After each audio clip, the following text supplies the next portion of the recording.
You're listening to the Three Ropes Podcast with Scott Fineout. On the HTW Network. Anthony Blackwell. What's going on, man? Thanks for being here, man. Thank you for having me on the debut of Three Ropes here, right? Yeah. I don't know what I'm doing, so apologies are in order ahead of time for how maybe this will get railroaded, but we'll see. We're gonna try. But you know, I do like talking to people like you, and you're one of the people that really kind of inspired me to do this show. And you just got like this crazy energy about you. It seems like you're always doing something. Have you always had that energy? Where do you harness that from? Where does that come from? Tell me how to get it. Actually, I didn't for a long time. I was someone who kind of stayed to myself. I was quiet. I was reserved. I didn't really think I deserved anything, or I didn't think I can do anything. And then the only thing I was actually somewhat decent at was using my body. So whether it be sports or a factory job or anything like that, like I have no education when it comes to like extra schooling or anything. So it's just been a struggle. And I was diagnosed with a joint disorder at 16 and was told that, you know, eventually that clock is going to run out. And it did. It eventually got to the point where I couldn't do that stuff anymore. And I needed to find a new identity. And I was really passionate and I was really inspired all the time growing up by like Kevin Smith, Joe Rogan, Howard Stern. And I was like, I always enjoy talking to people. I'm pretty decent at conversating. So no matter if my body gives up, as long as my voice is still there, I'll be all right. So I just kind of started this journey in the podcasting world, and it has led me to some pretty amazing things. Yeah, and you're a real community-driven guy. There's been a lot of the podcasting down there is basically you. Like a lot of people. There's a lot of other people, and I know you're humble, but you're one of the big ones down there. And what have you learned more about your community, for say, when it comes to like these podcasts? You know, you're picking these people's brains and things like that. I've got to imagine that's, you know, got to teach you something about your community that maybe you haven't known, or teach you something about the people in it that you would have known.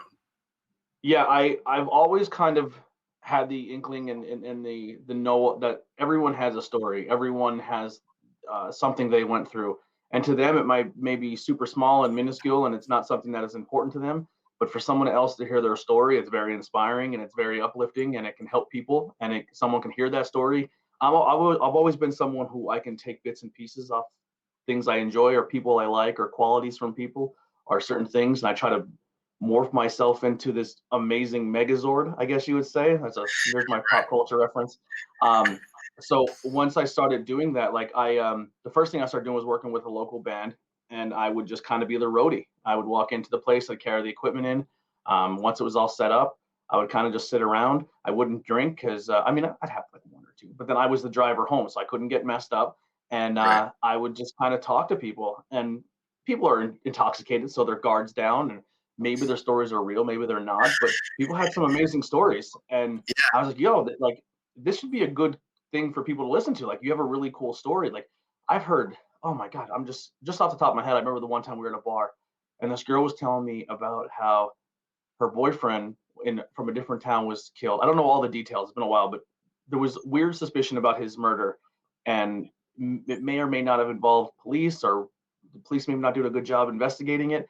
And I was like, this is literally like, you're just a random person I came into in this bar and you have this amazing story. Right. Not so much a great, like amazing as in like not many people would ever experience that. Interesting. And then you go over to the next person and they're telling you this and another interesting story. I'm like, if I started a podcast, I would never run out of content. The only problem is getting people to come and tell that story, because we do have great stories and great things, but we live in a small community. A lot of people are very quick are nervous to tell their story because they're afraid of being judged or even putting their story out there to begin with. So that's kind of a challenge. So then I kind of switched gears and I was like, well, I'm finding these cool things in my community that I didn't know about.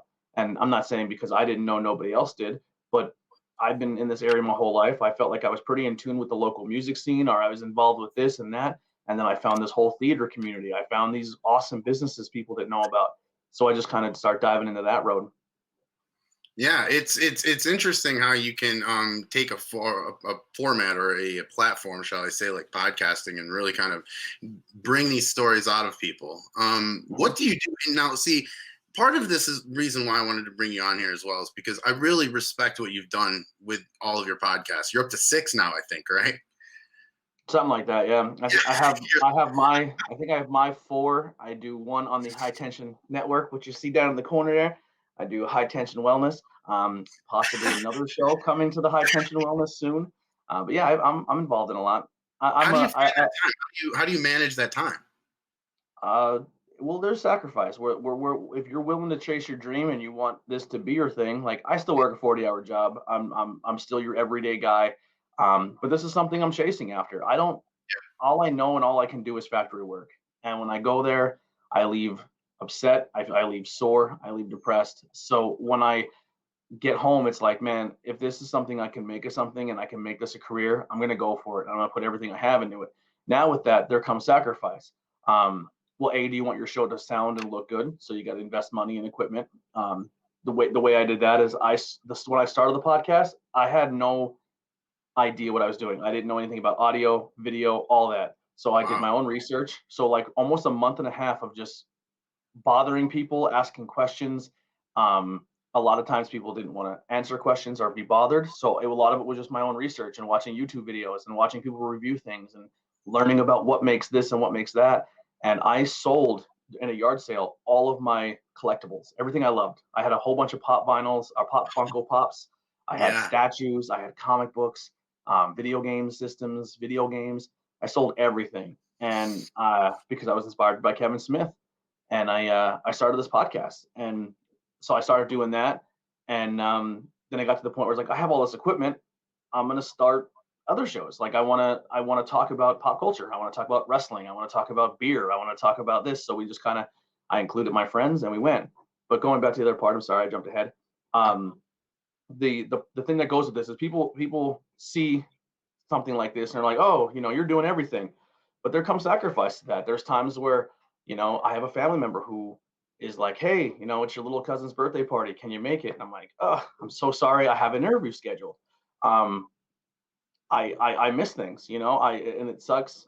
I am trying to get better at doing that and managing my time and make, like, my wife. If my wife wasn't as supportive and as amazing as she is, I probably wouldn't be doing this, because there's not a lot of people who are in a relationship that would allow their partner to sacrifice their time to do something they're passionate about. This is my therapy. This is before, when I had sports and basketball, that was my stress relief. That was my way to get my anxiety down, my depression down, make me not want to, do bad things.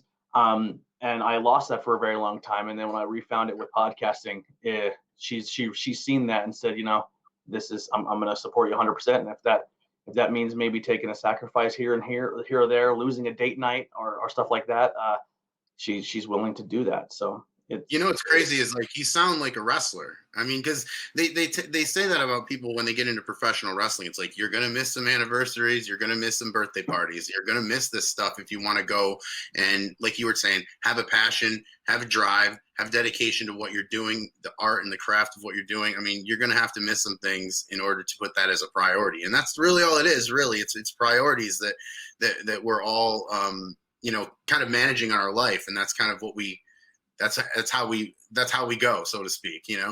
I wanted to talk to you about early on, and because when I'm introducing you, I'm not really sure if I should be calling you like a podcast host, like a music promoter. You were in a movie, or had some experience with this in a movie. Can you kind of talk about working with Scotty McCoy and with Gravestone Films and that whole experience? Oh boy, Scotty, he's an interesting fella, that guy.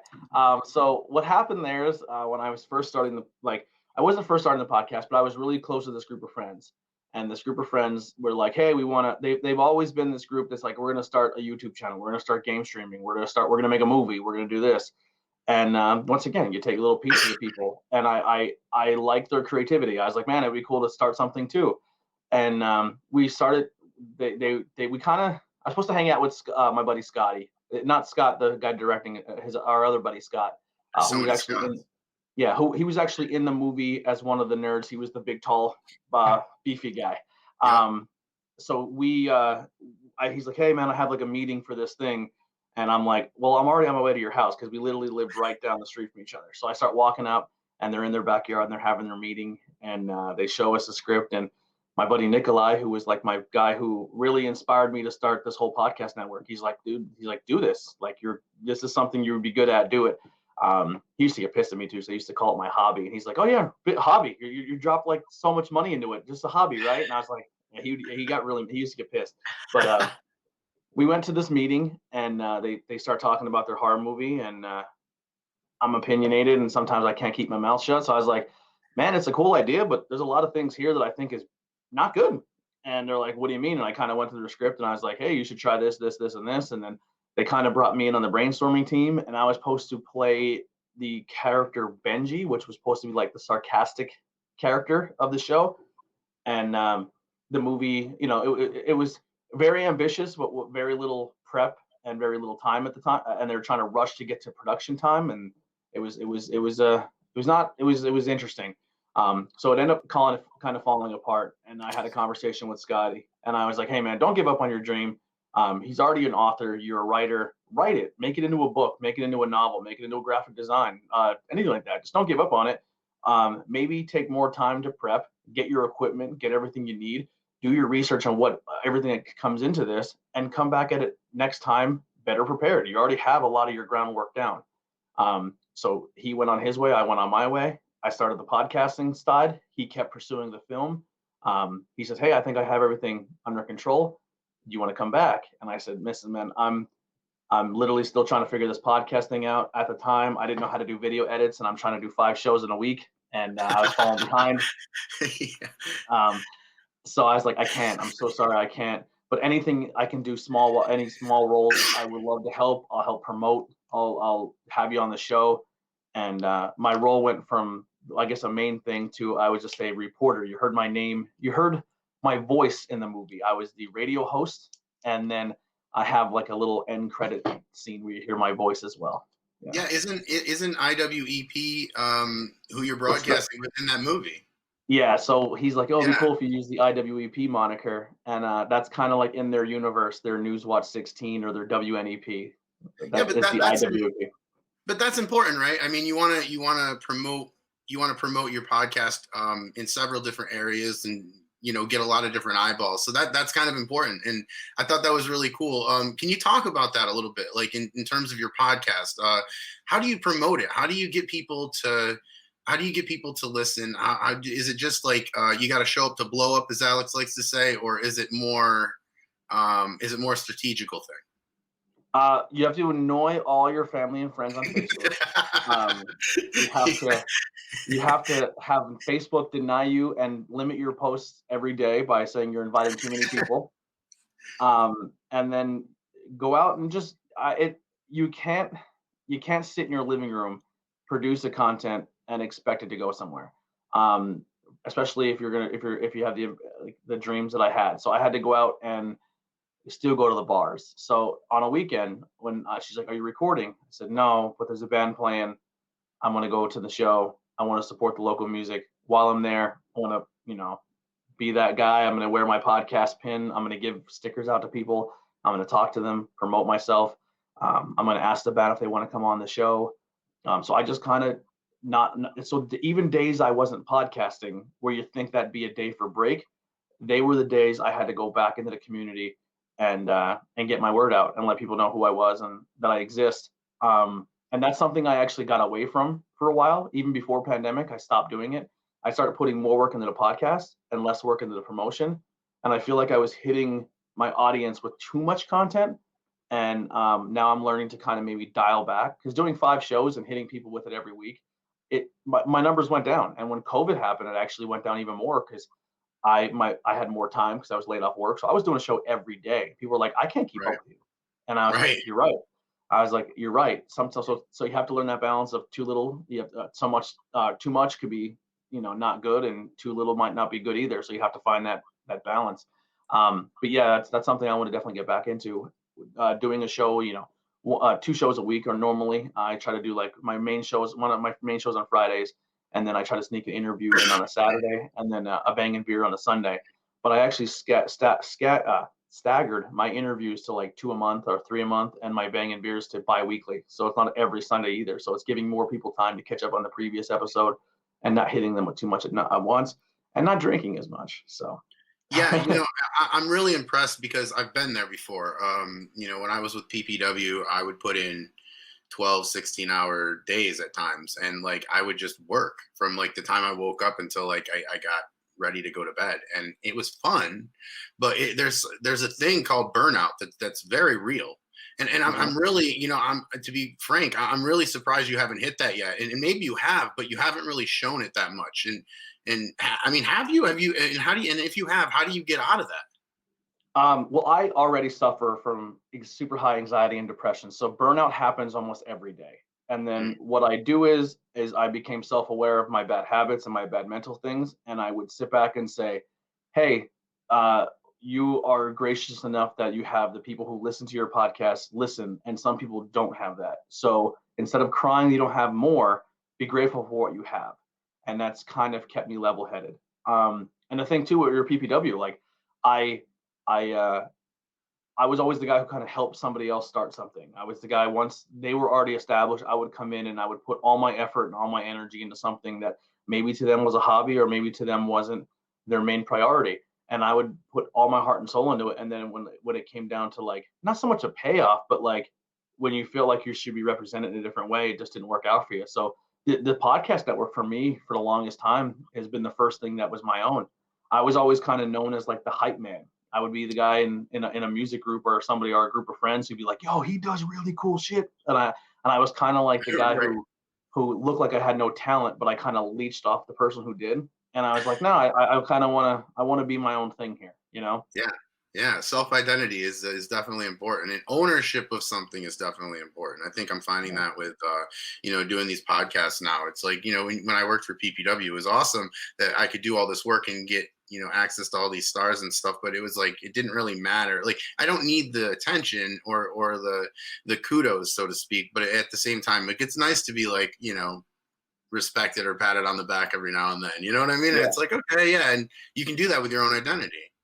I want to say this, like, so kind of pulling back the curtain here and breaking kayfabe. Before we started, you're like, man, I'm really nervous to talk to you. And me and Alex were talking, and he was telling me a little about your nerves, and we talked a little bit, and you were telling me, and it's crazy because when I first came to PPW and I started watching the product, it was I found out about it because of the wrestling podcast and Andy Header. So Andy's like, I'm doing a show in Pottsville, and Andy's never been a guy like, hey, you should come to my show. He's just like, hey, we're doing a show this weekend, and I was kind of to the point where I was like, I feel like a shitty friend because he's coming here every day to record multiple shows with me, and I really don't go support him.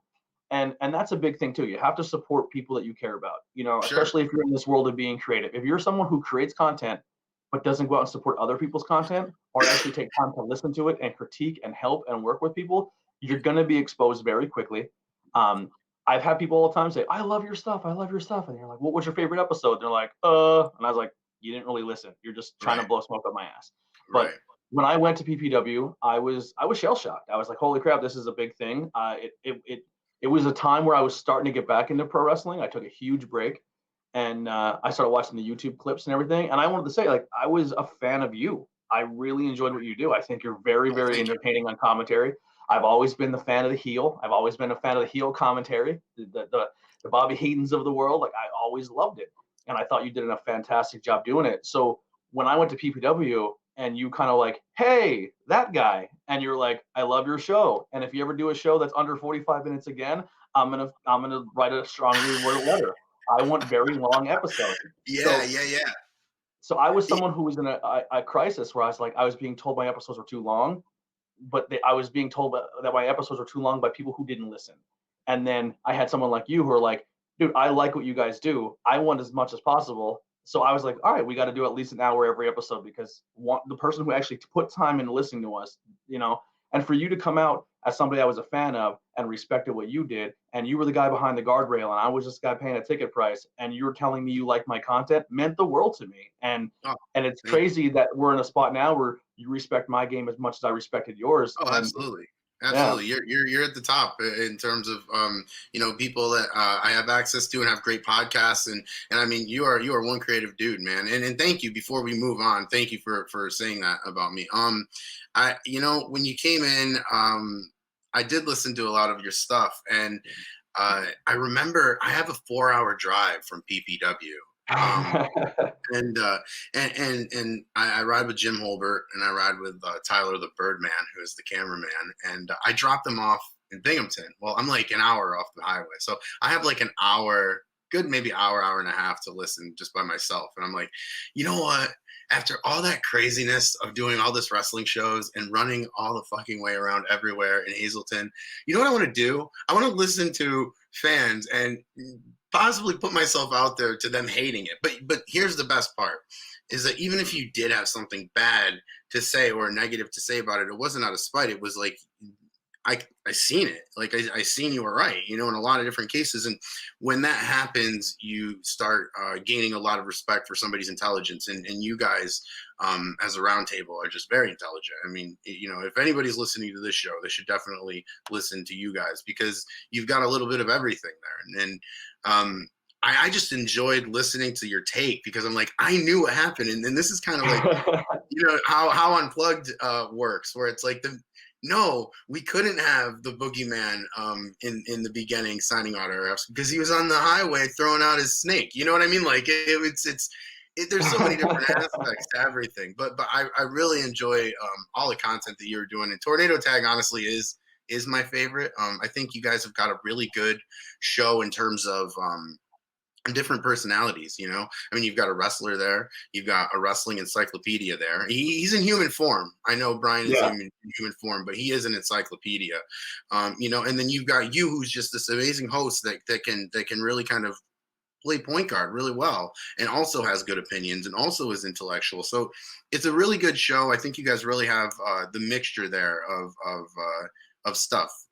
In terms of, as a listener, I can always get the different aspect of it. It's easy to say, oh, well, he should have did this, but then Andy Header could be like, well, yeah, but in wrestling, you're supposed to do that. And I kind of learn, even being 11 years in the business, because I'm not a wrestler, but yeah, it's cool. So, let's get back a little bit on your timeline here to the horror film. Okay. Now it breaks, and there is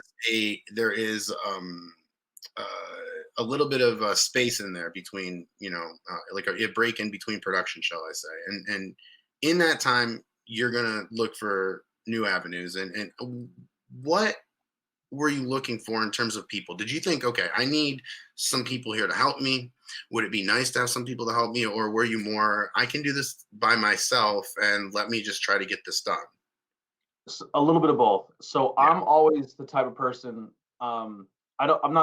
this is not me tooting my own horn or self-promoting myself, but I'm a very lead by example person. I'm never going to ask you to do something I wouldn't do myself.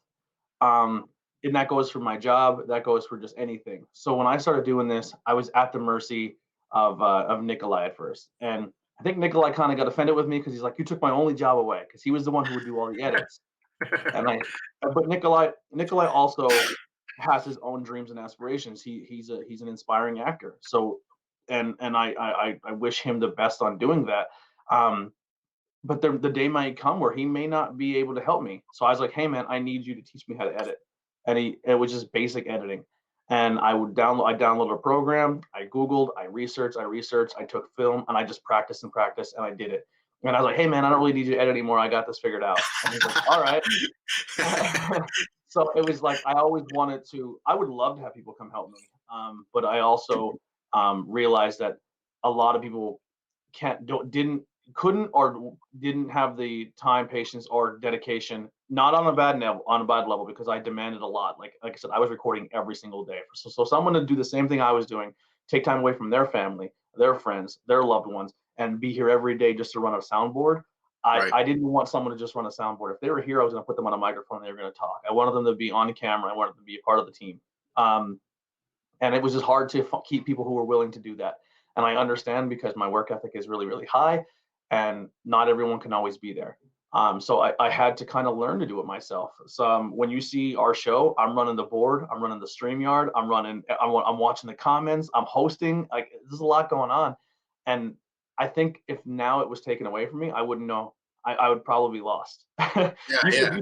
If you see me on on the stream, I'm looking at my phone. That's because my show notes are on the phone, or something I want to go to is next, and I'm looking at the board. I'm watching the chat. I'm making sure it sounds good, and I'm still trying to host. Like it's a lot, but it's what keeps me level. Well, it's kind of like I called you a point guard, but maybe it'd be more accurate to call you kind of like a drummer, and Yeah. you know what I mean? Like you have to keep everything rolling at the same time. Yeah.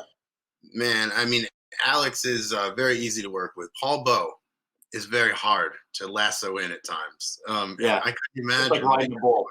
Yeah, I couldn't imagine doing all that other stuff. You know what I mean? Like Alex does the StreamYard for PPW Unplugged, and then I'm just trying to lead the conversation and bring Paul in. But yeah, I have a lot of respect for that, man. It's a skill. It is, and a lot of people don't understand that.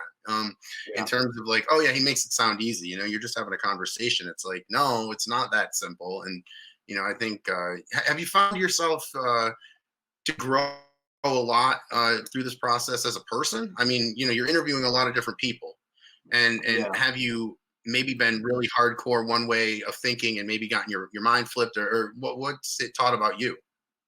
I used to be very, I mean, I still am. No one's perfect. I still have my moments where I'm a psychopath and I have my rage issues. I'm a '90s kid. I'm a late '90s, or late '80s, early '90s kid. So I grew up with angry white boy music. You know, the alternative rock, and growing up, hate the world's out to get you. You know, it's hard to break that.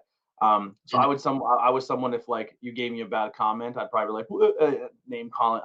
So I've changed a lot, and I've learned how to see myself as a business, or see myself as, you know, not so much trying to be marketable, because I still want to stay true to myself, but there are things that you have to go in with an open mind, because you may have someone on the show who may have completely different views or different standpoints on something than you do, and they're not doing it because they're hateful. They're doing it because they have legit concern about something, you know. And or you may have people who just drink the Kool-Aid. That happens too. But you know, so it is really hard to figure that out and get that flow, and find out who is there for you and who is not, because that's another challenge in the podcast world, especially if you're going to reach out and try to collaborate. You need to find the people who truly care about your product as much as you care about theirs, and people who are just lying to you because they see your work ethic, and they just want to clip onto you and let you pull them for the ride. Huge reason why the high tension network is a thing. For me, I have no problem saying I'm a part of that team or a part of that family, and I see the high tension as the same regard I see the IWEP network. If I make it, the people who had my back are coming with me, and vice versa. Like, and Alex feels the same way. I love working with that dude. I know he's behind the scenes, probably grabbing some tissues, but no, I just, he's one of the first people in the podcast world that, a lot of people have came in and were part of what I did, and told me straight up in the beginning, like, I want to start my own podcast. I want to come on yours. I want to learn. I want to figure things out, and then go start my own thing. So there's people who I knew were not going to be a staple. I knew they were going to kind of go do their own thing, and that's fine too. But Alex is the first person who, not only would he help me book a guest, or he'd be like, hey man, you should come into PPW as my guest and we should work together. I'm starting my own thing. You should come be a part of it. Hey, I talked to some people. You should come to Leapfrog. Like, he's the one inviting me into things, and that was a new experience for me, and I'm very grateful. He's a good human. I love him to death. Well, you know, you're certainly deserving of all of that, and I think one of the best traits I like about you is that you're willing to help people out, and willing to bring them up, you know, and kind of gives it some advice. One of the really cool things I like about you, though, is I think it's 2019, and you're going to do something real cool for your community, and specifically the music community. As part of your community, is that how you say that? No, that's not how you say Sure. it. Yeah. You're gonna do something good for music here, and you're gonna start Skookstock. Could you tell me a little bit about, first, how did this all come about? This is awesome. What was all that about? So I did Bangin' Beers podcast. So when we first started Bangin' Beers, it was going to be, I'm going to have bands come in and they're going to drink beers, and we're going to talk music, and we're going to turn into Motley Crue. We're going to get ridiculous. It's going to be a good time. Right. So then we did it. I was a couple episodes in. I had some really awesome bands. The cool thing is like a band would come on our show, and then another band would come on and be like, I was a fan of that band, and then like other bands started working together and doing things together. I was like, this is cool. The podcast is bringing people together, which is really exciting. And that's what I wanted. Like I wanted people to like who I think are talented. I want them to mesh and collaborate and do things together. Even if it's not on my network, I like that. That excites me. So I was like, let's do a Right. beer pong tournament and we'll film it and we'll do band versus band. And we'll do this huge beer pong tournament. Whoever wins is like the Bangin' Beers podcast band champion. And so that turned into, well, where can we do this? So we found like, this guy has a big backyard, and we're like, well, what if we did like a private show where we put a stage up and each of the bands did a set? And I was like, that would be cool. And then another person of the band's like, well, I'm a member of this gun club out in the middle of nowhere, and it has an indoor outdoor stage. We can do all this cool things, and it just kind of snowballed. And then we ended up getting like 7 bands, and we had vendors, we had all this crazy stuff, and I was like, I can't believe how crazy this has grown. And I've never booked or hosted or done anything like this in my life, and I was kind of just taking point on it, and I was terrified, and I was intimidated, and I was scared, and there was a lot of money involved, and I'm not a guy who has a lot of money. I'm a paycheck to paycheck type dude, and there was a lot of money on the line. And then even more money got involved because another band who I love dearly, they're a national world touring band. They've been on tour with Seven Dust and Steel Panther, and they've been on 3 European tours. Crowbot, they're from our town, and they're a band who I don't think gets enough respect for being in our town. And a lot of people are like, they don't ever come back. And I was like, when they were here and they were playing for $2 at a bar, you wouldn't go see them. Right. But now that they're big, you want to clip your chain onto them, Yeah. Yeah. So and every single band who I had on my show that were playing that festival, I would always ask the question, because I'm about speaking things into existence. If you say it and you really want it and you keep talking about it, it can happen for you. And I always said, what would you want? They're like, man, if I can get on stage and play with Crowbot, that would be awesome, because they're the band who set the bar for me. They're the band who inspired me. They're the band in my backyard who made it. And so I get a phone call from a guy in the area named Rob Hampton. Now, at the time, me and Rob were going to work together and do stuff out of a venue in our local area. And we did a few shows, and it just didn't work out very well because the venue wasn't the easiest to deal with. And they made money but wouldn't put it back in their building, which, it is what it is. Right. But so he's like, hey, just giving you a heads up, Crowbot's trying to do their album release party that weekend, and you book the same day they're trying to book. And I was like, oh, well, it's over. It's done. Because if they come and they book a show in anywhere in the area, everyone's going to that show. And I guess what was happening is a lot of the local people were like, yo, you realize like 6 bands you're going to compete against, and those bands have a lot of the people, so you're going to be fighting for a crowd. So they wouldn't book Crowbot, and it was sucked, man. So I get a phone call from them and they're like, yo, how can we be a part of this show and turn Skookstock into awesome. our album release party?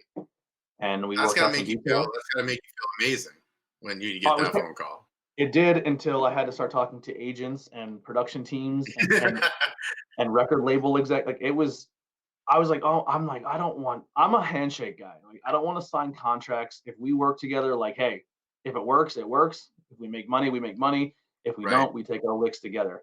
And it was getting to the point where that wasn't the case anymore. Like if this didn't, I had to pay a band. I had to pay a band now. I had to get a better sound guy.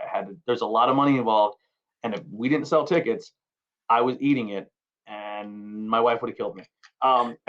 So this thing kind of like blows up into this much bigger thing than maybe you guys had anticipated because of this. Very much so. Very much so. This was 6 bands who were going to play on a stage. The venue wasn't charging us anything, and if we made money at the ticket at the door, awesome.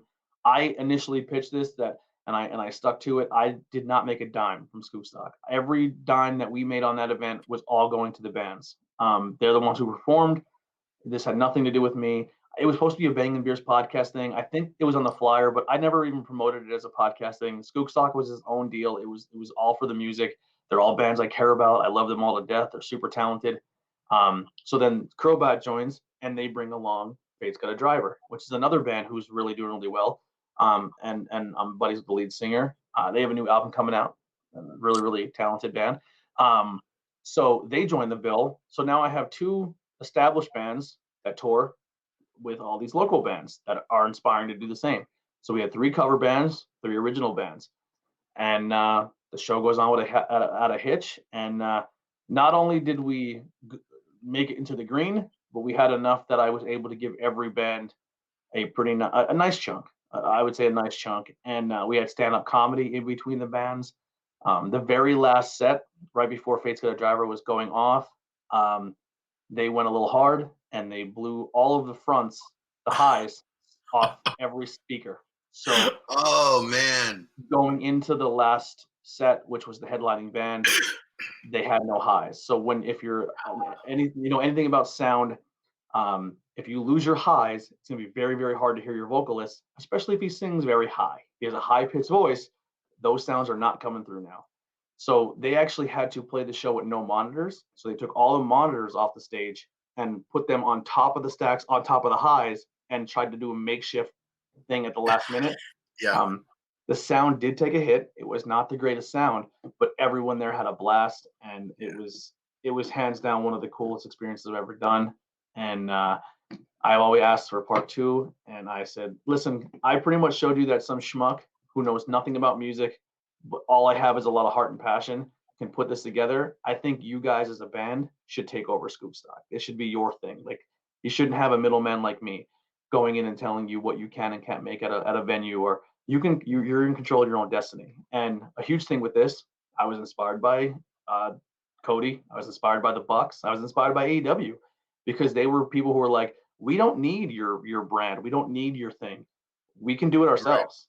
Right. And pro wrestling and music has been a huge influence on me as a podcaster. I have the music mentality where it's like, I can do it independently. I can be an independent podcaster. I don't need the check. I don't need, if I'm true to myself, I'm true to my fans, and people enjoy my content, they'll follow. And I try to keep that how you were saying before, you're kind of like a wrestler in the regards of sacrifice. I respect people who do that kind of stuff, and I feed off it. Yeah, I mean, ownership, like we've talked about before, is something that, when you put your name on something, you have to work, because if you don't, you're going to end up looking crazy, and that's kind of the motivation for putting my name on the show. I don't really want to. I really didn't. Like, I'm kind of a quiet here dude. But I'm like, you know what? If I put my name on this, I can't let it suck. And if it does suck, then at least I've tried, because, you can't put your name. But So you run Skookstock and you get this done and everything's done. People don't understand. I mean, I've run a couple charity golf tournaments, and you don't understand how many tickets are in there, the organization that's involved, the headaches that are gotten, the maybe complaining from some people about something. After this, though, you're feeling what? Exhausted? Happy? I mean, what are your? I didn't walk for 2 days. My body was shot. I was completely mentally and physically exhausted, but I think like the second day after it was all done, I was right back to podcasting. I didn't miss a beat, and I went right back to my content. Man, so all this is happening, and you've got the podcast rolling. When you did start IWEP, what were your initial goals with it? I mean, did you want to be the next Joe Rogan? Did you want to just learn about people? Did you want to just put something out? I mean, what were your initial goals going in? So my goals were, what happens. That's kind of was my in thing. So one of the huge reasons why I started IWEP, and I don't even think I have to really talk about this too much, but I found this app called StoryCorps. And StoryCorps was this program where you were able to do it from your phone, but it started off as like a social experiment where this person put like a phone booth in New York. And you walked into this phone booth and it had like pre-listed questions, and the phone booth would just pop up. What was your greatest childhood memory? And people would just go in there and talk. And then it got to the point where it became things on phones. And then you can still go on there right now and listen to people's stories. And I listened to some stories on there. And I'm not ashamed to say, like, I listened to this one story, and on the way home, I was bawling my eyes out after work. The one story was, it was this woman, and she's telling this. Well, it starts off with this gentleman, and he's telling the story how he's 17 years older, and he tried to rob another kid for his sneakers, and he shoots him execution style and kills him. He literally murders this kid for his shoes. His family disowns him. His friends disown him. He's in jail, probably his entire life. He had opportunities for parole, but it pretty much came down to his court date and stuff. This woman comes to his trial and pretty much takes him in and says, "Hey, you're young. You're gonna go. You made a mistake." And she visits him all the time. She was the one who spoke for him at his parole. And when he finally did get paroled, the only way he was able to get out is if someone was willing to take an ex-murderer into their home and say he can stay here so he can get out of jail. And this woman did that. And that woman was the mother of the kid he killed. Man. Yeah. So like you hear a story like that, like that emotional connection, you're like, I've got to make people feel like this. Well, no, it just goes to show that, like, no matter what you're going through, if your problem may be big to you, and I'm not diminishing people's problems, but someone has gone through something insanely hard. I don't think I could ever do that. If I had a child and they were murdered, I don't think I could welcome the person who murdered my kid into my home. Right. You know? And this guy ended up calling her mom. Like, he treated him as if she was his mother. He's like, she, the ultimate, like, that's the ultimate forgiveness. Like, everyone says that they're empathetic and they have compassion, and they are the opposite. They say, these people should never have an opportunity again. And I sometimes I'm over empathetic, and I say, I think they deserve another chance. But I heard these apps and I was like, man, this is moving. And then I listened to another one, and it was this guy just talking to his grandfather, or talking about his grandfather. And one of his biggest mistakes was, he said, I can look at a photo and I can see what my grandparents look like, and I can see what my dad looks like, because I guess he lost both of his parents too. He's like, but the only thing I regret is I don't have any video. I don't have any audio. I honestly can't remember what my father's voice sounded like, because your human brain, that's usually one of the first memories that go, is someone's voice. And I'm at the point now where I only have one grandparent left. Like, I have my grandparents tattooed on this arm and my grandmother on this arm. So I only have one grandmother left. And I was like, you know what? This is the birth for me. I want to start doing this podcast. And one of my first episodes was me, even though the equipment was awful because I didn't know what I was doing. I bought the equipment. But one of my first episodes is me sitting down with my grandmother, and just from beginning to end, her childhood, how she met my grandfather, how they traveled the world. And I have that forever. And not only is it for me, but I have that to show with my little cousins, because she's a great grandmother. Like, there's a whole other second generation that is alive right now while she's alive. And not many families have that opportunity. And she's not going anywhere anytime soon. She's still spry. She's still kicking. She's still moving. She's active. She bowls twice a week. She's an animal. Yeah. But she's a super strong woman. She just had an experience where she buried one of her own kids. I mean, she's living past some of her children, which is insane to think about. It is a follow-up interview I'm going to do with her and sit down and talk to her. But that was a huge reason, another reason why I started interviews. And I try to express people too, like, I'm not trying to capitalize on your hard times. Interviews with everyday people is not always about, I went through drug abuse, or I went through this and it was my most depressing thing of all time. If you have a funny story, come tell it. If you have something that you did and you're proud of, come talk about it. Or the same thing, I will sit with you if you want to sit with your grandparents, and I'll host the conversation and keep it moving. I think more people at the table are fun sometimes too, and we're going to start doing that in the future with my wife. Like, my wife's joining interviews with everyday people because she would come home from work and she listens to the show on the way up and the way back, and she's like, oh man, I wish you would have asked this question. And I was like, well, I have another microphone next time you're sitting down, because I may miss things. You see what I'm saying? Like, your energy is contagious. Yeah, it really is.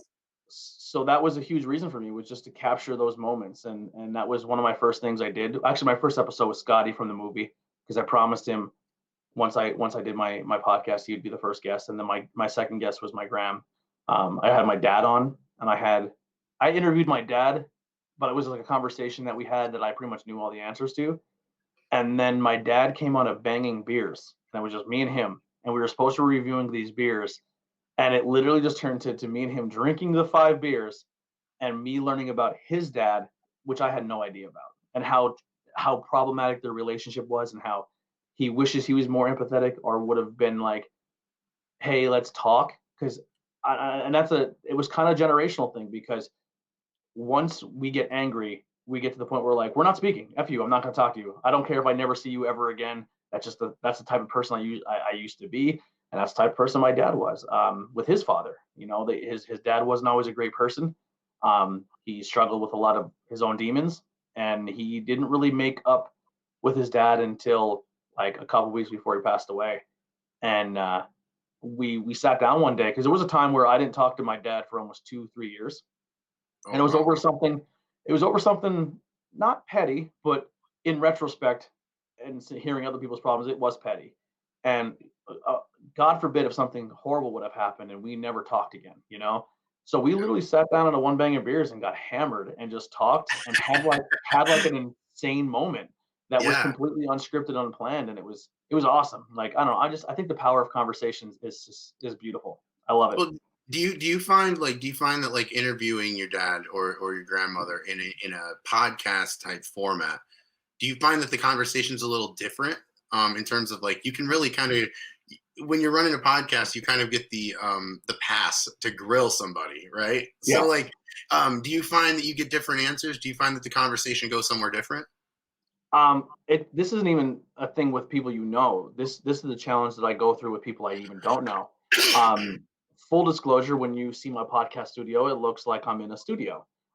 It is a kitchen. We just hung that's my window outside. Like, we hung curtains up, and we turned my kitchen into a podcast studio. But we try to give it that bit. Some people will visually look at the podcast and like, there's this fucking microwave. I'm not listening to this. So we had to trick people into thinking we were more established. Sometimes you got to flock your feathers like a peacock. But when you come in here, there's lights. There's big lights flashing on you. You're in front of a microphone. You have headphones on. You can hear your own voice. Sometimes for people, that's not an easy thing to get over. They're like freaking out because they can hear themselves. They realize there's a camera on them. They realize that they could be live, that this is going to be recorded. So every single person, whether it's your dad, your grandmother, a stranger, your best friend, your wife, they all put their guard up because they know they're being filmed. They know they're being recorded. So it's your job as the interviewer or the podcast host to get them comfortable to the point where they let their guard down. And you, as someone who's I've been doing it a while, you can see when that clicks, when they it's kind of like their eyes glaze over. It's like they completely forget where they are and they are enjoying the conversation and they just let go. And it's a really, really, really cool moment. Sometimes it happens, sometimes it doesn't, but that's your job as a host to do that. And it's when it finally does happen, you can definitely hear the switch in the conversation, and it's very rewarding. Yeah, I think podcasts too. I mean, you brought up a couple of minutes ago about how you have that moment with your grandmother and you have that moment with your father. And it's funny because when I wanted to start this, I was like, I don't know if I'm ever going to do wrestling again. And I really don't.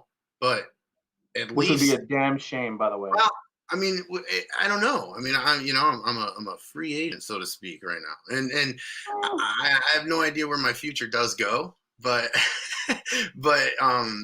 it's interesting because the reason that I started this is like, I want to get people that I've gone on the road with and get these moments and get these, because I'm not going to remember everything. New York State just legalized marijuana. I'm not going to remember any of this stuff.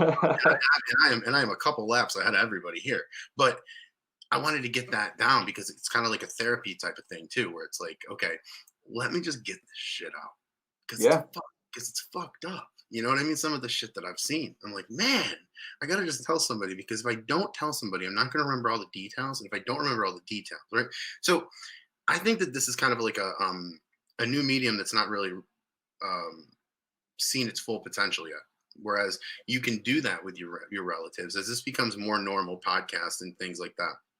It becomes more normal to have a conversation like this. It becomes more normal to record. I mean, I can look at something as a photograph and be like, oh yeah, that's right. We went to the beach, but I don't remember what happened at the beach. And if I have these things, it's at least something that makes me remember that. I mean, and you're talking about how you had conversations with relatives or even other people that aren't relatives, just friends, or maybe not even, that you learned so much from. Has there been anything that you've really learned, like about somebody that you were like, I can't believe they shared that? That's crazy. That it moved you to the point where you're like, holy cow, like we just had a moment there. Yeah, there's three interviews that really come to mind for me. The first one is one I did with her name was Sam. And Sam, well, also when I first started doing this podcast, I would tell my guests to send me a photo that I can promote and say, hey, this person's coming on the show. And and I would have people who would message me and say, you're having this person on. And I'm not saying the specific person because it happened with many people, but they'd be like, you're having this person on. Did you know that they did this and that and they did this? And I was, because it's small town coal region stuff. And I was like, no, I didn't. And I honestly don't care. I know the name says interviews with everyday people, but I don't really research people. Like you come down, you tell me you want to be on the podcast, give me an idea or some bullet points that you want to talk about. I'll make sure we hit your bullet points, but it's going to be a conversation, and I'm going to try to pull what I can out of you respectfully. And if you don't want to talk about certain things, I won't even go near it. Because I want my guests to feel comfortable. I don't want them to feel like they're steamrolled or railroad or I tricked them into saying something they didn't want to say. But I had this girl come on the podcast, and a lot of people assumed she was on drugs really bad. And her problem was she had agoraphobia. She would leave her house and have insane panic attacks where she felt like she didn't have a life. She couldn't go 2 blocks past her house. And her frame and her metabolism, she was always very skinny and tiny. So people were like, oh, look at this crackhead. Like, without even having a conversation with her, they would judge her. And she came on the show, and I had 2 people who messaged me who were talking crap, and this happened with many guests where they're like, I didn't know. And thank you that the reason I don't know if they changed completely, but at least for that moment they realized that they shouldn't judge a book by its cover. And the guy down the street that you think is your asshole neighbor, he might be your asshole neighbor because maybe he went through something and he's struggling and he just never got it off his chest and he's hurting inside.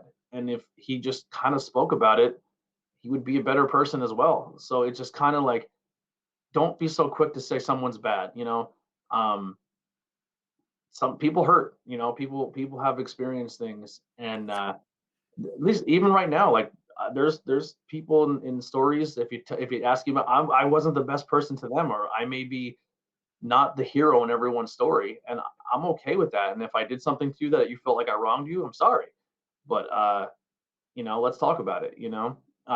So that's kind of what I learned is just giving people an opportunity to talk and learning about them and discovering what brought them to that point. And then also thinking of a situation of somebody as if it was your own family or your own blood or your own brother or your own mother. Once again, small town coal region stuff. You see on the news, somebody did something and it was awful and they got in trouble with the law, or their life is over because they did something or said something that was inappropriate. Right. But it's hard to for some people, it's really easy to be like, well, they were always a piece of garbage, see you later. And in their minds, that person should never, ever have a chance to rehabilitate or have a shot at life again. And I kind of disagree. I think everyone should have an opportunity to redeem themselves if they're truthful and honest about it. And that's the biggest thing I picked up from my podcast. Do you think that the IWEP podcast, specifically out of the 6, do you think that's your most rewarding show because of that? Yes and no. I do really enjoy that one, but I'm going to be honest. It's like picking your favorite kid. I really enjoy doing Tornado Tag podcasts. I do. Yeah, I really enjoy listening to it. Yeah.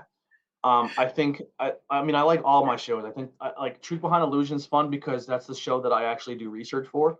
Not Cool in High School has like pretty much all of my shows have become research shows. So Not Cool in High School, for the most part, at one point in time, the only research you'd have to do was play video games or watch a movie, and you would come and talk about it. And then I felt like it was getting stale, and other podcasts were starting that were doing the same exact thing. And I was like, well, and wrestling shows, we were just reviewing weekly wrestling, and everybody else started doing it. And I was like, well, how can we stand out? How can we utilize the talent we have on this show? And when even if you're not into pro wrestling, can you listen to our podcast and get a story out of it? And that's kind of what we went to. So we're like, hey, this is the history of Jim Crockett Promotions. And even if you're not a wrestling fan, the story of that person's come up and what they've created and the lives they've touched and the things they've changed in the business is a fascinating story, whether you like wrestling or not. To kind of pull from an example, the Dark Side of the Ring. you can hate pro wrestling, but you can watch the dark side of the ring and be like, that is a crazy story. You know what I mean? If you're willing to take 3 hours out of your life to watch the Tiger King, you can watch and not care about a tiger and a guy with a mullet. Dark side of the ring is just as fascinating. You know? Yeah. It's about emotions. Von It's about emotions. Yeah. Right. Hey, I mean, you don't have to know about the Von Erichs to know the story, to your point, because it's about emotions. It's about the decisions that led to these stories. It's about the journey, so to speak, not so much what's in the ring. So that's kind of where we changed a little bit with. I love all that stuff. So, okay, so we talked about. We have a little bit of a delay. No, go ahead, please. I said that's kind of why we changed up the other shows, because Truth Behind Illusion inspired me to like, oh, I enjoy doing research. So instead of talking about stuff we're into, like Not Cool in High School tonight, well, I don't know when this airs, but tonight after I record this one, I'm going to be doing Not Cool in High School, and we're doing the history of the video game franchise Zelda. And we're going to talk about Link and Zelda, and not a franchise I played very often, but it's something that if you listen, you're going to learn something. And maybe you're like, you know what, I want to go pick up a Zelda game and have some fun with it because I heard about it on the podcast. And that's what we're trying to accomplish here on our shows. We're trying to attack everything from the viewpoint of an everyday person. We're not trying to say we're experts in the field. We're not trying to say we're right and you're wrong. We're just giving you our opinions of blue collar people who punch a time clock every day, who are passionate about the things they're talking about. But as you were saying before, I think Tornado Tag is my favorite, because I think even though I did music festivals and I've done all this cool stuff, like I never thought in a million years I'd be welcomed backstage at a wrestling show after just being sitting in my kitchen talking wrestling, And I think a lot of outside people would see the podcast and be like, "Oh, of course he got backstage. He's with Andy Header. He's a wrestler. He's at the show." And that's not the case at all. You know what I mean? Like I think the promotions that will actually hurt your opinion, your champ. Yeah, and I think a lot of promotions. Yeah, I think promotions seen what we were doing and said, no, like, yes, he's part of it, but I think it's a good thing what they're doing, and we want to welcome that in, And the cool thing about having Andy as a part of your podcast and also at a promotion is he was saying, I'm at this PPW show. So I started going, and this is a guy who I just see at my table every week. And then I go to an Outbreak show, I go to a PPW show, and all of a sudden I see, like, not in a negative way, but I see a Dr. Jekyll and Mr. Hyde. Now, instead of seeing him hit the curtain and sitting in the stands and being like, oh, he's doing this thing, I get to see him right before he hits the curtain and him put himself in that mind state and get ready. Like the first time I experienced that at a PPW show where he's spraying the water and he's headbanging, he's getting into it, and he's completely by himself and he's talking to the guy and he's working on his match and they're doing that. I was proud of him. Like I was like it was like, that's my brother. Like that's my buddy. Like, and I get to see him in his element. And it made me appreciate the art of pro wrestling even more. And sometimes I guess people get desensitized because when they're behind the curtain, it kind of ruins the illusion. But it's the exact opposite for me, man. Like I'm probably a huge mark. Like at Leapfrog, man, I told Alex, I left the Leapfrog show and I was emotional. I was like, I can't believe I was even welcomed in here. And I get to meet these insanely talented people who I honestly think you'll be seeing on TV one day. And I was welcomed in if I was just doing it with them. And I was just some schlub who literally talks wrestling in my kitchen with curtains on the walls, like it's just I don't know, man, it's magical. Well, the secret is that we're all marks or we wouldn't be there. And everybody talks about, I'm not a mark, brother. Yeah, you are, because you're the one who politicked all month to work this name. So yeah, you're a mark, right? Absolutely. And I don't think that's a terrible thing. I mean, it just shows passion. It just shows passion for the product and things that you like. And you're an extremely talented dude. So, I mean, honestly, I can't believe that it's taken you this long to get into wrestling. And I'm really happy where you're at. Can you talk a little bit about like Leapfrog and just all the fun you're having over there? So that whole ordeal has just been, it's still fresh. So I'm still kind of giddy about it. But like Alex was like, hey man, I kind of told them at Leapfrog that you have all this equipment and you're willing to like use it if need be. So come to the show. So I came and they're like, hey, we want to try this. And I'm, once again, I kind of have that strong lead by example type deal. So when someone's like, well, we can't figure this out, Some people sit back and be like, oh, I don't want to interject. My mind does that, but my mouth doesn't let me. So I'm like, well, I can help with that. So I literally brought the whole production team over to my trunk, and I felt like Pulp Fiction. I popped my trunk, and there's all my bags full of all of my microphones and equipments and soundboards and my 4 cameras. And I'm like, whatever you need is yours today. And they're like, the briefcase is glowing over in the other. yeah. So they're like, well, we'll take this, and we set it all up. And I was like, now I'm marking out because me, the guy who enjoys the product and has watched 4 leapfrogs up until this point, and now my equipment is going to help produce this show I'm a fan of. And now I'm like, that's my board, that's my camera. Like, and then they're like, well, hey, would you like to run one of your cameras? And I went, no. They're like, why? I'm like, because I don't trust myself to ruin your amazing product. And they're like, well, we could use you. And I'm like, teach me. I'm going to ask you a lot of questions. I'm going to be annoying. I'm never going to shut up. And they're like, good. So they welcomed me part of the production team, and I ran my first hard cam. And then the show was over, and they're like, do you ever edit video? And I said, never. They're like, do you have Adobe Premiere Pro? I said, I do, but I don't use it. And they're like, why? I'm like, because it's too hard.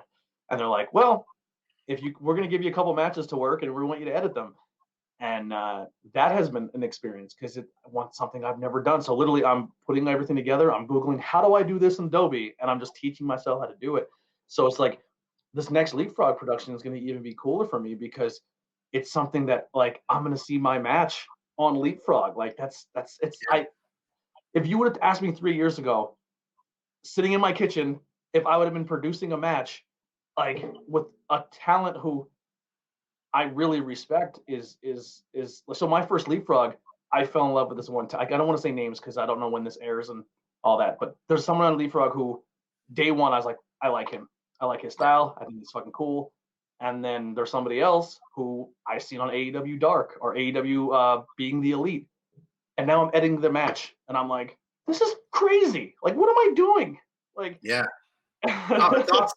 It's awesome. I think editing is really fun. And especially when you're working for a wrestling company that, people respect and people have eyeballs on. I think that's also something that's really cool. So I'm really happy for you in that regard. It seems like, for me too, I kind of fell into wrestling, and I went to support a friend, and then all of a sudden I'm a commentator, and it snowballs quick. But for getting back to the podcasting, it doesn't really snowball that quick for podcasting. It's kind of like a marathon sprint, right? Where like you're not going to get a lot of people to listen to you immediately, and you're going to suck at first. And what do you tell people that want to start this thing called a podcast, but they're not really sure what to do, where to start, what the first step is? Nothing. So I love this quote. It's not an exact quote, but I love this quote by David Grohl. And he said, we live in a day and age now of the American Idols and the competition shows where it looks like someone just came off the street, sang for a judge, and now they're the biggest superstar in the world. And he said, that's not what the world really is. He goes, when I was a drummer, I joined a shitty band, and we made shitty music, and we made shitty noise in a shitty garage, and we went to shows, and nobody showed up, and we didn't make any money, and that band became Nirvana. Yeah. So you're gonna have to turn your mic on, and you're gonna have to suck. You're gonna turn your mic. You're gonna think you turn your mic on, but you're gonna be recording from your laptop microphone and not the microphone in front of your face. You're gonna record a show, and you're never gonna hit the record button, and you're gonna do an hour and a half and realize you didn't do it. You're gonna do a show where you didn't, like, all of those things are going. Absolutely. I think it happens to every podcast, and those things are going to happen. You're going to go and you're going to do your first video thing, and you're going to stop. You hit record on that video, and it doesn't work. It still happens to me where my camera completely shuts off halfway through, and now I only have an audio podcast. Those things are going to happen, and you're going to suck for I'm probably not amazing, but you're going to suck for a while. But keep with it. If this is something you're truly passionate about, you're gonna have a good time doing it. I'm very fortunate. Like, it took me 3 years to start a Patreon, and I don't make a lot, but I make more than most podcasts. What I mean, especially ones in my area. And it's like I'm selling T-shirts, I'm selling merchandise. Like, I can't believe people are taking money out of their hard-earned pocket and buying a T-shirt. If my Alex pops up right now with my stupid face on it, you know what I mean? Like, like it's one of those things where it's like when it happens, you're like, all right, like if your last episode had 50 plays and your next one only has 14, someone still bought your shirt. Who cares if your numbers are like? Don't even look at your numbers. Just enjoy doing what you do. Have your goal, Right. stick to it. Oh, like I obviously want to get popular and famous, and I'd love to quit my job and do this full time. But my overall goal is if I get popular and famous, the reason I started this was to put other people over. And I don't want to lose sight of that. So even though we're talking about pro wrestling and we're telling great stories, I want to watch a local indie show or go to an indie show and be like, you need to check out Johnny Moran. He's amazing. And hopefully I have enough people in my audience who tweet Johnny Moran is awesome.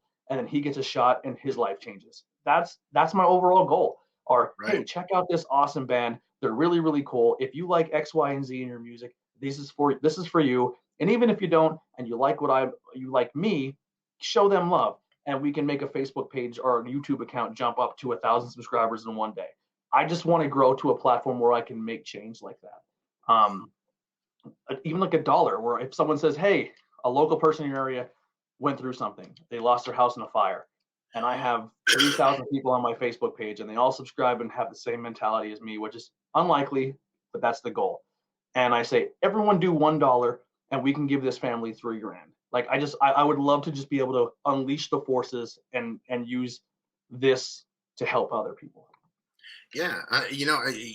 Listening to you, it sounds a lot, the parallels between wrestling and specifically my job as a commentator and what you're talking about, putting people over, putting other people over, and getting the art of stuff. I mean, a quick story is how I ended up at PPW was I literally messaged Paul Bowe and I'm like, look, dude, I'll give you $50 per show for me to come down and sit and talk commentary with you guys. And he goes, well, we don't really pay commentators. I said, no, you got to read it again. I said, I'm going to pay you $50. Now, I've got to be about the only person in independent wrestling that wants to buy a spot on a show.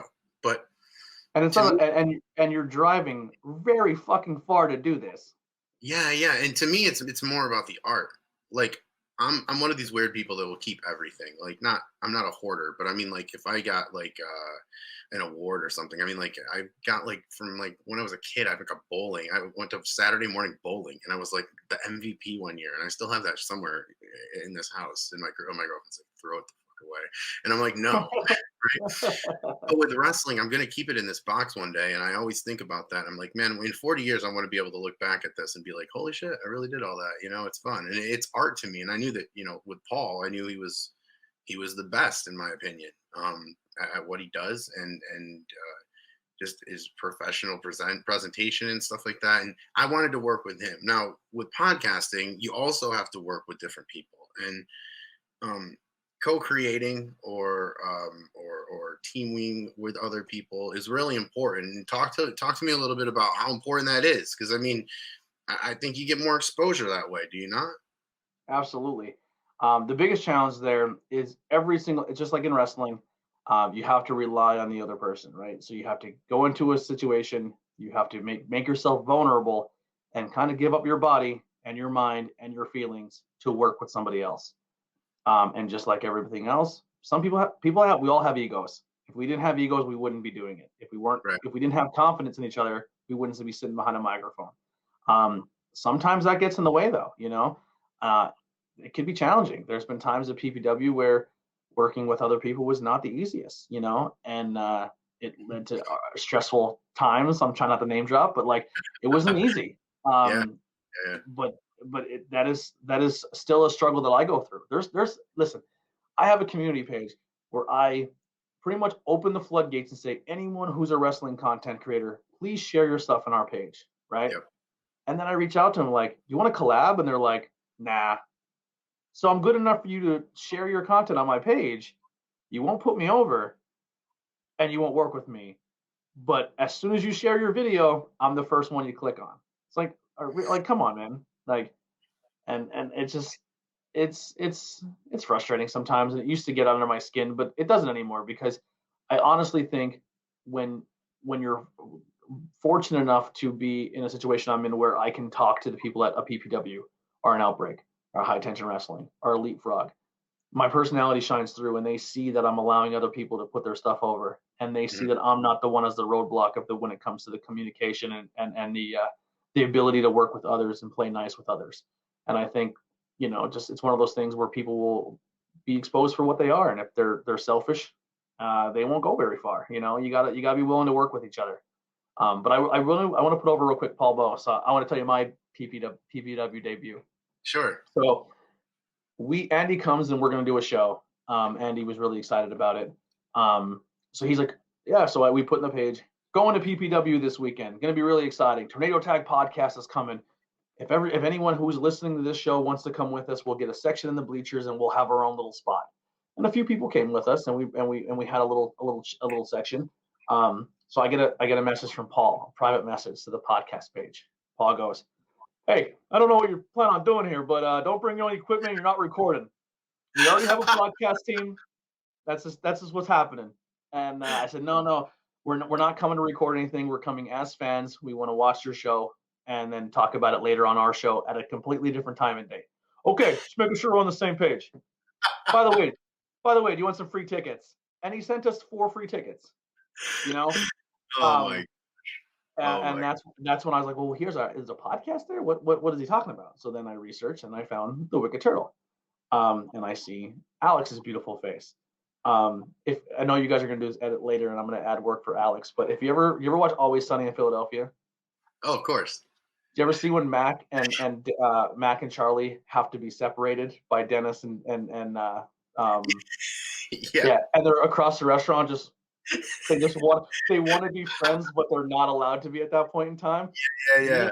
Me and Alex had that moment. I seen him and he's seen me, and we're just like staring at each other, like, I want to say hi to him, and we didn't. And then I think like a couple shows later, he was just like, "Hey, what's up?" And I was like, "What's going on, man?" And then it went from there. But yeah, my first experience at PPW was Paul pretty much saying, "Don't bring anything to record, and here's 4 free tickets. Thank you for supporting us, what we do. And if there's anything you need from us, let us know." Just a super cool dude. And I fell in love with Paul from the jump. Yeah, he's one of the good people. I shouldn't say few good people, but few people that I've met in wrestling that are like stand up, always professional, always. He's a cool dude, and he's a really good partner to work with. So, but yeah, and he probably told you that because I'm a show. There are people filming in the 3rd row with their phone. He's like, "Yeah, they're just taking a picture." I'm like, "They're sitting there for 3 minutes, like just filming the entire thing until we go told." So that's actually pretty funny to me, because that's probably because he didn't want to hear shit from me. Certainly gave him enough shit. Let me tell you that. Well, cool, man. What have you kind of learned from your short time in wrestling? Is there anything that like you're like, wow, that's how that works? Like, or was there anything that you're like, wow, this is really a nightmare to put together? Is there anything that you had preconceived thoughts? The biggest thing I learned is respect, and how Paul would say, "Don't be a dick," goes a long way. When you walk in the door, you go shake a hand. You say thank you. Yeah. You say hi. The one guy that you may not be a fan of will almost likely be the best friend of the guy you are a fan of. And if you shit on one, you're going to bite the hand that feeds you. So if you turn around and you're a podcaster and you say, "I don't like," I'm just going to use an example. "I think Christina Marie's a jerk, but I love Johnny Moran." But you only know them for their wrestling personalities. And you're like, "Why isn't Johnny coming on my show?" And you're like, "Oh, because you said his girlfriend was an asshole." Right. But not even in a relationship standpoint. Like, you can turn around and say, "I think Johnny Moran's the biggest dick I've ever met, but I love Kit Raff." And you're like, "Oh, they've been friends for 10 years.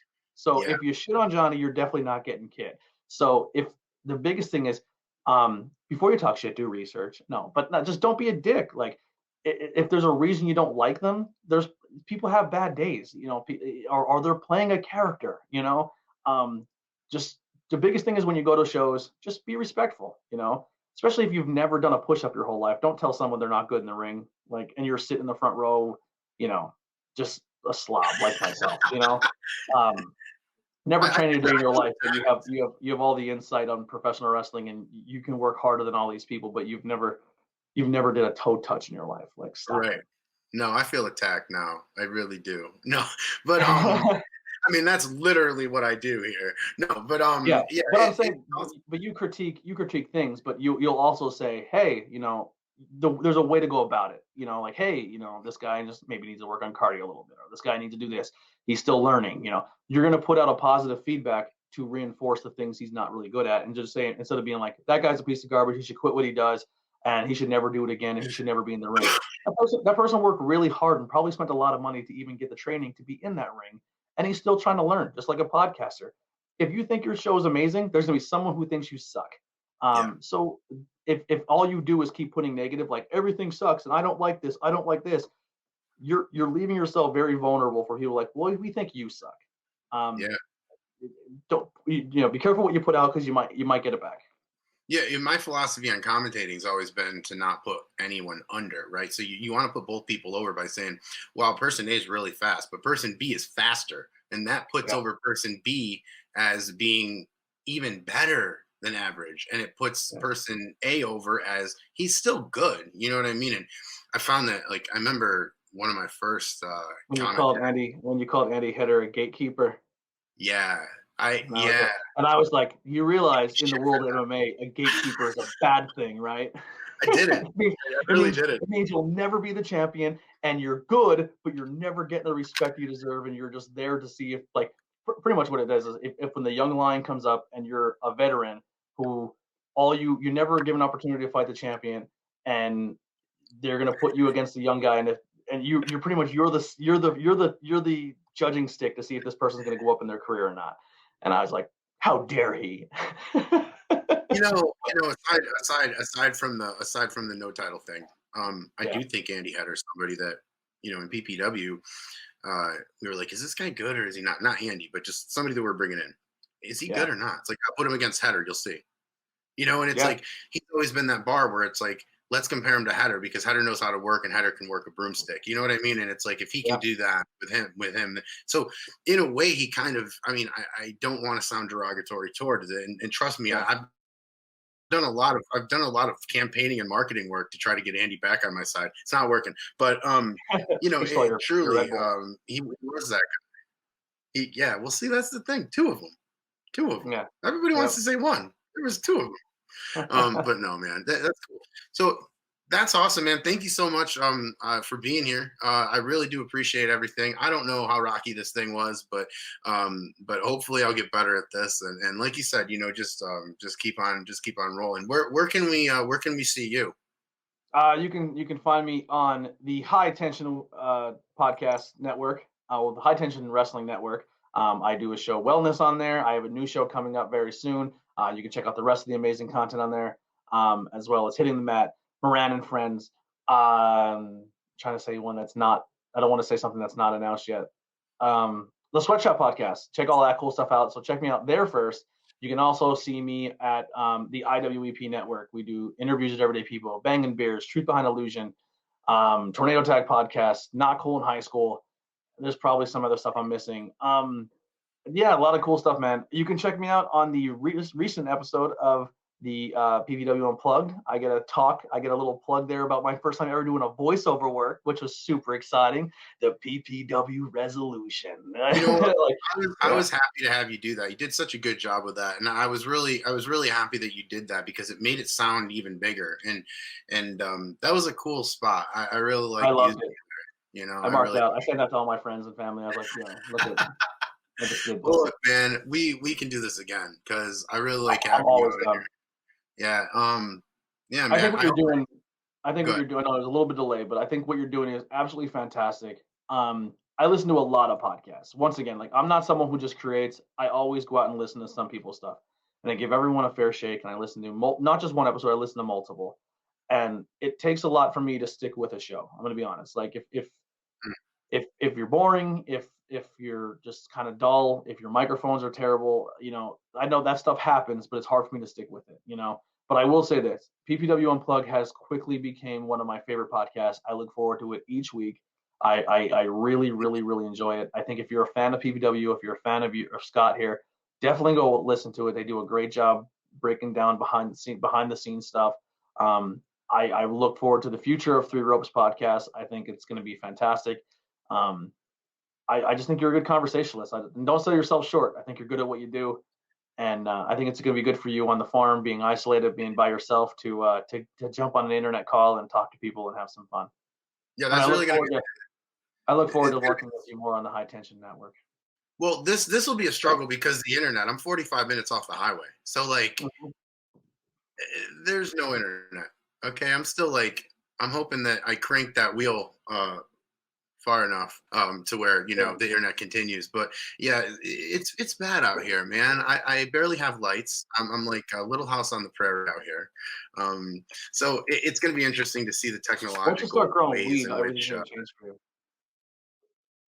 it is. And I mean, oh, right. That's a good joke. No, that's a good joke. I forgot that we were recording. It's going to be legalized soon, so you can get rid of all those animals and just put your crops up and make a ton of money.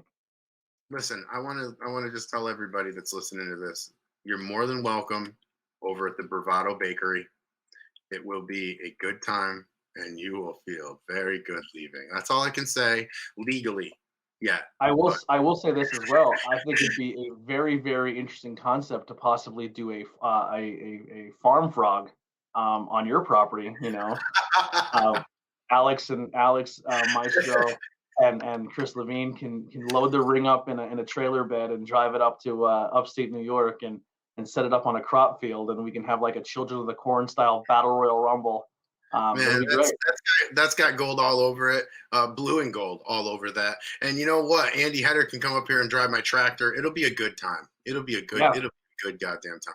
All right. Well, this has gone off the rails.